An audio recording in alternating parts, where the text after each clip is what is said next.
నా గురించి చెప్పినట్టుగా ఈ సెషన్లో బహుశా అనువాదకులు ఎక్కువ మంది ఉన్నారేమో. నేను ఒక అనువాదకుడిని. ఇప్పుడే అజయ్ గారు మాట్లాడారు అనువాదకులు. మన దామోదరాచారి గారు ఉన్నారు, తెలిసిన మిత్రులు. సో ఒక రకంగా అనువాదం కూడా it's a part of creative work ఉంది. అయితే క్రియేటివ్ వర్క్ బేసికల్గా ఎందుకు చేస్తారు అనేటప్పటికీ ఏంటంటే, తనలో ఉన్నటువంటి భావాన్ని వేరే వారితో పంచుకుందు కోసమే రాయటం అనేది జరుగుతుంది. అది కథ కావచ్చు, నవల కావచ్చు, నాటకం కావచ్చు, లేకుంటే కవిత్వం కావచ్చు. అది సంభాషణ, పంచుకోవటం, ఇన్ఫర్మేషన్ ఎక్స్చేంజ్. ఈ రకంగా ఇన్ఫర్మేషన్ని లేక తనకు తెలిసింది వేరే వారికి తెలియచేయడం అనేది అనాదిగా అనేక దేశాల్లో, దానిలో బిగినింగ్లో ప్రతిమల ద్వారా, శిల్పాల ద్వారా, చిత్రకళ ద్వారా కమ్యూనికేషన్ అనేది జరిగేది. తర్వాత వ్రాత నేర్చుకున్న తర్వాత రాయటం అనేది వచ్చింది. తర్వాత రాయటం ద్వారా గ్రంథస్థం చేయబడ్డది. అది దానికి షెల్ఫ్ లైఫ్ అనేది చాలా కాలం అవుతుంది. మౌఖికంగా చెప్పుకున్నది ఒక తరం నుంచి ఇంకొక తరానికి మౌఖికంగానే చెక్ చేసి స్ప్రెడ్ అవుతూ ఉంటుంది. లేదు అన్నట్టయితే అది ఆగిపోతుంది. అదే పబ్లిష్ చేసి, ప్రింట్ చేసి, డిస్ట్రిబ్యూట్ చేసి ఇలాంటి లైబ్రరీ ఇలాంటి ఎగ్జిబిషన్స్లో పెడితే దాని రీచ్ అనేది ఎక్కువ ఉంటుంది.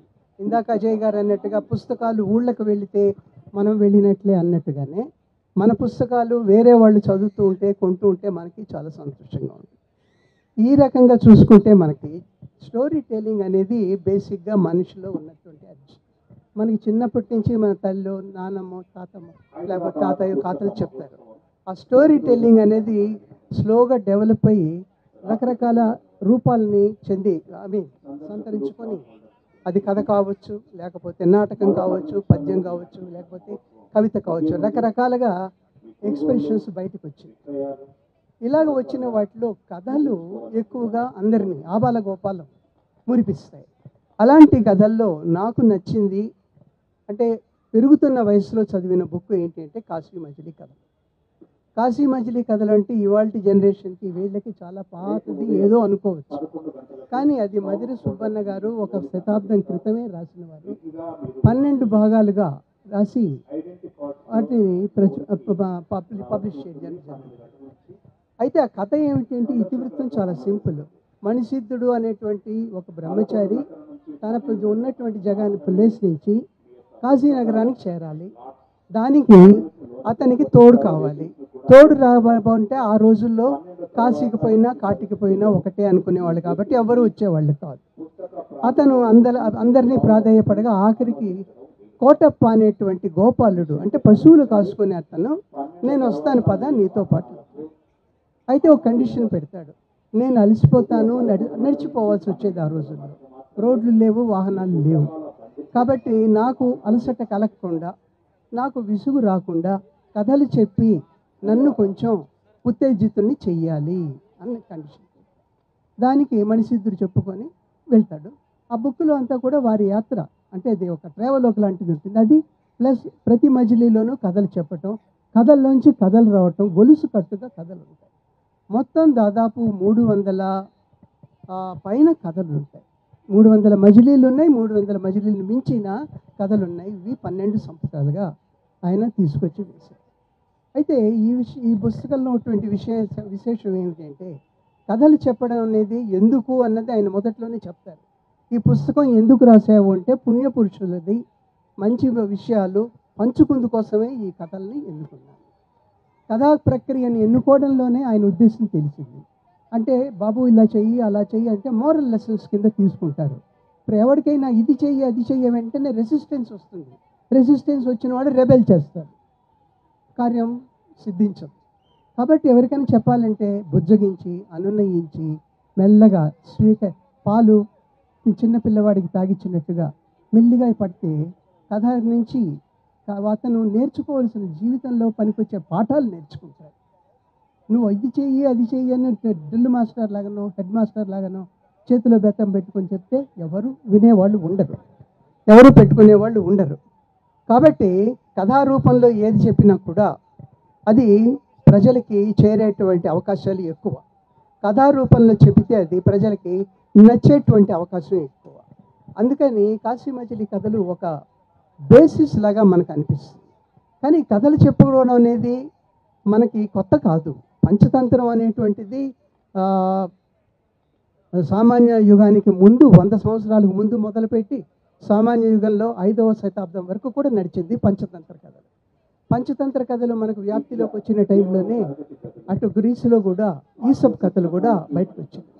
సో ఈ రకంగా కథలు చెప్పుకోవడం అనేది ప్రపంచవ్యాప్తంగా ఉండేటువంటి ఒక ప్రక్రియ. అది ఒక ప్రక్రియ అన్నమాట. అయితే ఈ స్టోరీ టెల్లింగ్ అనేది మెయిన్గా ఎందుకు పనికి వస్తుంది అంటే, నేను చెప్పినట్టుగా జీవితంలో మంచిగా నడిచేటువంటి మార్గం ఉపదేశించడానికి పనికి వస్తుంది. తర్వాత ఈ కాశీ మజిలీ కథల్లో ఉండేటువంటి విశేషం ఏంటంటే, ఆ కథలని ఆధారం చేసుకొని తర్వాత చిత్రాలు వచ్చినాయి, సినిమాలుగా వచ్చినాయి. వాటిలో కీలుగుర్రం, పాతాళ భైరవి, సహస్ర శిరచ్ఛేద, అపూర్వ చింతామణి, తర్వాత నవ్వితే నవరత్నాలు, తర్వాత ఇంకొక బుక్ ఒకటి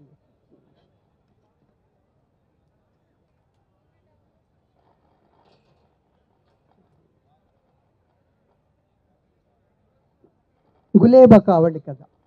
గులేబా కావళి కథ ఎందుకంటే మనకి ఇష్టం. సి నారాయణ రెడ్డి గారికి సినిమా రంగంలో ప్రవేశం గులేబా కావళి కథతోనే మొదలైంది. కాబట్టి గులేబా కావళి కథ ఎంత ముఖ్యమో నారాయణ రెడ్డి గారు మన హృదయంలో ఉన్నవారు కనుక ఆ పిక్చర్ కూడా, ఆ సినిమా కూడా అంతే ఇంపార్టెంట్. సో ఆ రకంగా సినిమాలు కూడా తర్వాత వచ్చాయి. ఇది ఆధారం చేసుకొని చందమామ కథలు వచ్చాయి, బాలమిత్ర కథలు వచ్చాయి, మర్యాద రామన్న కథలు వచ్చాయి, పేదరాశి పెద్దమ్మ కథలు వచ్చాయి. సో ఈ కథా ప్రక్రియ అనేటువంటిది నిరంతరం సాగుతుండేటువంటి ఒక ప్రక్రియ. అయితే ఈ కథా ప్రక్రియలో ఉండేటువంటి విశేషం ఏంటంటే, అవతల వాడి మనస్సుకు నచ్చేవే చెప్పవలే, చెప్పవలసిన రీతిలో చెప్పవలే, తర్వాత ఎంతవరకు చెప్పాలో అంతవరకే చెప్పాలి. అంటే పరిమితులు చాలా ఉన్నాయి. ఒక కథ రాయాలన్నా, ఒక కథ ఇది వ్యక్తీకరించుకోవాలన్నా కూడా పరిమితులు తనకు తానే విధించుకోవాలి. ఎవరో వచ్చి చెప్పరు. రాసేటువంటి రచయిత తనకు తాను విధించుకొని చెప్పే ఆ పరిమితుల్లో, ఆ పరిధుల్లోనే చెప్పగలిగితే చెప్పాల్సిన విషయం అనేది సూటిగా పాఠకుడికి చేస్తుంది. తర్వాత మనం మ్యాజిక్ రియలిజం అని ఇవాళ వాడుతున్నారు మన వాళ్ళు, పోయిటరీలో కానీ, కథల్లో కానీ, నవల్లో కానీ. ఈ మ్యాజిక్ రియలిజం అనేది పంచతంత్ర కథల్లోనే ఉన్నాయి. ఈ మ్యాజిక్ రియలిజం అనేది ఈసప్ కథల్లోనే ఉన్నాయి. ఇవాళ మనం ఏదో నేర్చుకోలేదు, ఏదో వెస్ట్రన్లో వాళ్ళు ఇది చెప్పారు కనుక మనం ఫాలో అవుతున్నాం అనుకుంటాం. మన దగ్గర ఉన్నటువంటి ప్రక్రియలనే వాళ్ళు తీసుకుపోయి వేరే పేరు పెట్టి మనకు చెప్తున్నారు. మనం అదే అందిందే మహాభాగ్యం అని చెప్పి బ్లైండ్గా వాళ్ళని మనం ఫాలో అవుతున్నాం. ఓకే. తర్వాత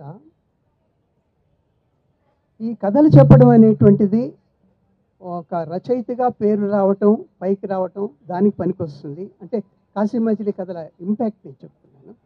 ఆ తర్వాత ఆయన అజయ్ అన్నట్టుగా ట్రాన్స్లేషన్ చేయద్వారం గారు కూడా you are going to reach more number of people. నేను తెలుగు ప్రక్రియల్లో కవిత్వం చేశాను, నాటకం చేశాను, కథలు చేశాను, ఒక నవల కూడా చేశాను. సో ఆల్మోస్ట్ అన్ని రకాల ప్రక్రియలను కూడా ట్రాన్స్లేట్ చేయగలిగాను.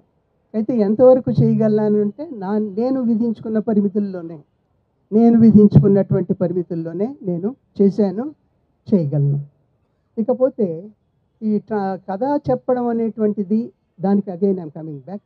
ఈ స్టోరీ టెల్లింగ్ అనేటువంటిది ఏమైపోయిందంటే ఇప్పుడు ఇవాళ ఆధునిక యుగంలో ఒక ఉపాధి ప్రక్రియగా కూడా మారింది. ఆ కథ స్టోరీ టెల్లింగ్ అనేటువంటిది వ్యక్తిత్వ వికాసానికి పనికొస్తుంది, అలాగే ఇలాంటి సభల్లో చెప్పడానికి పనికొస్తుంది, తర్వాత ఉత్తేజితుల్ని చేయడానికి పనికొస్తుంది, ఆ తర్వాత సృజనాత్మకత అనేది మనిషిలోంచి బయటకు వస్తుంది. కథ చెప్పే విధానాన్ని సృజనాత్మకత, సృజన శక్తి ఉన్నవాళ్ళు, సృజనశీలురు చెప్పగలిగితే అది ఎవరికైనా కూడా చక్కగా అందుతుంది. సో ఈ స్టోరీ టెల్లింగ్ అనేది basic urge of man. Listening to the story, కథ వినటం అనేది కూడా basic urge of a man. మనకి ఎప్పుడు మొదలుపెట్టింది అంటే మన చిన్నప్పుడే మొదలైంది. ఈ కథలు చెప్పడం అనేది ఎవరో స్కూల్లోనో ఎక్కడో చెప్పింది కాదు. ఇంట్లో తల్లి, అవ్వ, తాత వీళ్ళ దగ్గర నుంచి మనకు స్టోరీ లిజనింగ్ అనేది వచ్చింది. పెరుగుతూ ఉంటే మన అనుభవాల్ని నలుగురితో పంచుకుంటూ వస్తే అది ఒక రచన అవుతుంది. అది నలుగురు ప్రచురించబడి ఇలాంటి చోట్ల దాని గురించి మాట్లాడగలిగితే నలుగురికి చేరి విస్తృతంగా ప్రచారాన్ని పొందుతుంది. కాబట్టి స్టోరీ టెల్లింగ్ అనేటువంటిది ఇంపార్టెంట్. దానికి ఒక శృంఖలాలుగా లేక గొలుసు కట్టుగా కథలు చెప్పినటువంటి కాశీ మజిలీ కథలు నన్ను చిన్నప్పుడు ఆలోచింపచేసినాయి. ఒక రకంగా నేను దానికి బాగుందే, ఇలా చెప్పగలుగుతారా అని అనుకున్నాను. పెరిగే కొద్దీ మన మారుతూ పోతుంది, మన యొక్క ప్రిఫరెన్సెస్ మారుతాయి, మన అభిరుచులు మారుతాయి. ఇవాళ అదే నువ్వు లైక్ చేస్తావంటే చెప్పలేను. మరో ప్రపంచం చేసిన రోజులు ఉన్నాయి, ఇవాళ వస్తున్నవి చేసినవి ఉన్నాయి. కాబట్టి అది మారుతూ పోతుంది. కానీ నేను కథారచన ప్రక్రియ స్టోరీ టెల్లింగ్ మీద ఫోకస్ చేస్తూ దాన్ని చెప్పడం కోసమే ఈ యొక్క ఇది ఎంచుకున్నాను. కవి యాకూబ్ గారికి, కార్యనిర్వాహక వర్గానికి నా కృతజ్ఞతలు. Thank you.